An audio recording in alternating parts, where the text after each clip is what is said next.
11 Galaxy clusters vast cosmic cities. शीर्षक आकाशगंगा हमारा गैलेक्टिक होम। परिचय लगभग 200 शब्द। रात के आकाश ने सहस्राब्दियों से मनुष्यों को मोहित किया है और उस दिव्य टेपेस्ट्री में सबसे प्रमुख विशेषताओं में से एक आकाशगंगा है। आकाशगंगा केवल प्रकाश की एक सुंदर पट्टी नहीं है, बल्कि वास्तव में ये हमारा अपना आकाशगंगा घर है, एक विशाल और जटिल संरचना जिसमें अरबों तारे, ग्रह और अन्य खगोलीय पिंड शामिल हैं।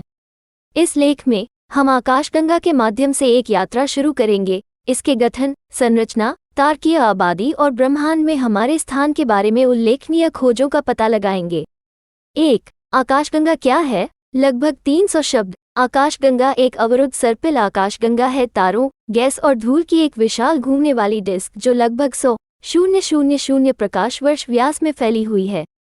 पृथ्वी से ये रात के आकाश में फैली हुई प्रकाश की एक चमकदार पट्टी के रूप में दिखाई देता है। हमारा सौर मंडल इस आकाशगंगा के भीतर स्थित है, जो केंद्र से लगभग 2/3 दूर ओरियन आर्म या लोकल स्पर नामक क्षेत्र में स्थित है।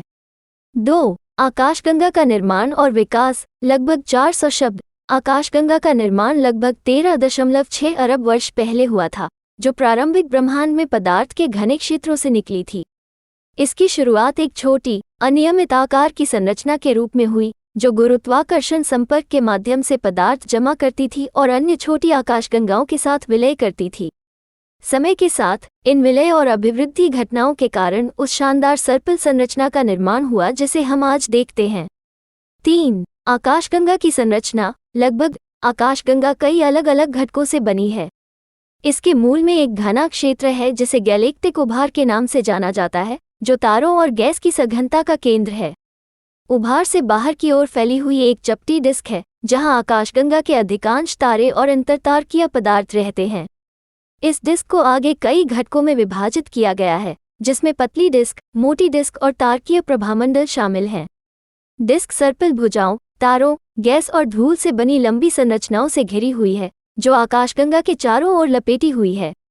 ये सर्पिल भुजाएं, जिनमें प्रमुख ओरियन भुजा भी शामिल है, जिसमें हमारा सौर मंडल स्थित है, सक्रिय तारा निर्माण के क्षेत्रों को प्रदर्शित करती है और इसमें खुले और गोलाकार समूह होते हैं। डिस्क के ऊपर और नीचे एक गोलाकार वितरण में फैला हुआ तारकीय प्रभामंडल है, एक ऐसा क्षेत्र जो पुराने सितारों से आबाद है, जो मुख्य डिस्क को घेरे हुए हैं। इसके अतिरिक्त आकाशगंगा काले पदार्थ के प्रभामंडल से ढकी हुई है, एक रहस्यमय पदार्थ जिसमें आकाशगंगा के अधिकांश द्रव्यमान शामिल हैं। 4. आकाशगंगा की तारकीय जनसंख्या। लगभग 600 शब्द। आकाशगंगा सितारों की एक विशाल श्रृंखला से भरी हुई है, जिनमें से प्रत्येक की अपनी अनूठी विशेषताएं हैं। आकाशगंगा में तारे आयु, द्रव्यमान और रासायनिक संरचना की एक विस्तृत श्रृंखला प्रदर्शित करते हैं। तारकीय जनसंख्या को मोटे तौर पर 3 श्रेणियों में वर्गीकृत किया जा सकता है: जनसंख्या I, जनसंख्या 2 और जनसंख्या 3। जनसंख्या I सितारे अपेक्षाकृत युवा हैं और कार्बन, ऑक्सीजन और लौह जैसे भारी तत्वों से समृद्ध हैं। वे मुख्य रूप से सर्पिल भुजाओं सहित गैलेक्टिक डिस्क में पाए जाते हैं और अक्सर ग्रह प्रणालियों की मेजबानी करते हैं।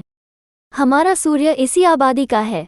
दूसरी ओर जनसंख्या 2 तारे पुराने और धातु रहित हैं, जो आकाशगंगा के विकास के शुरुआती चरणों के दौरान बने थे। वे आमतौर पर गैलेक्टिक हेलो और तारकीय उभार में पाए जाते हैं। जनसंख्या 3 तारे, हालांकि सैद्धांतिक हैं, माना जाता है कि ये ब्रह्मांड में बनने वाले पहले तारे हैं। वे लगभग पूरी तरह से हाइड्रोजन और हीलियम से बने हैं और माना जाता है कि उन्होंने न्यूक्लियोसिंथेसिस के माध्यम से भारी तत्वों के निर्माण में महत्वपूर्ण भूमिका निभाई है।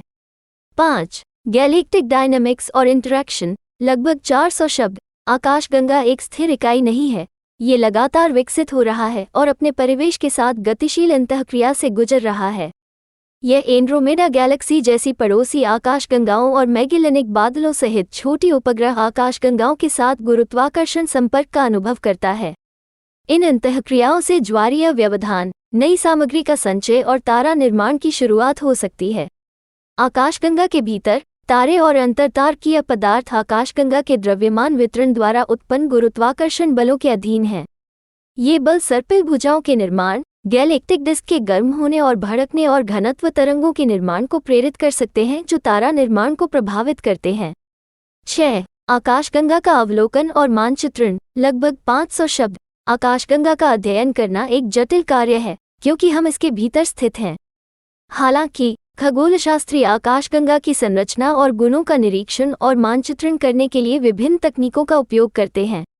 ऑप्टिकल टेलीस्कोप हमें व्यक्तिगत तारों और आकाश में उनके वितरण का निरीक्षण करने की अनुमति देते हैं। तारों की गति का सावधानीपूर्वक विश्लेषण करके खगोलशास्त्री आकाशगंगा के घूर्णन का पुनर्निर्माण कर सकते हैं और इसके द्रव्यमान वितरण का अनुमान लगा सकते हैं। इसके अतिरिक्त रेडियो दूरबीनों का उपयोग अंतरतारकीय माध्यम और उसके विभिन्न घटकों जैसे आणविक बादलों और आयनित हाइड्रोजन क्षेत्रों का अध्ययन करने के लिए किया जाता है। ये अवलोकन प्रदान करते हैं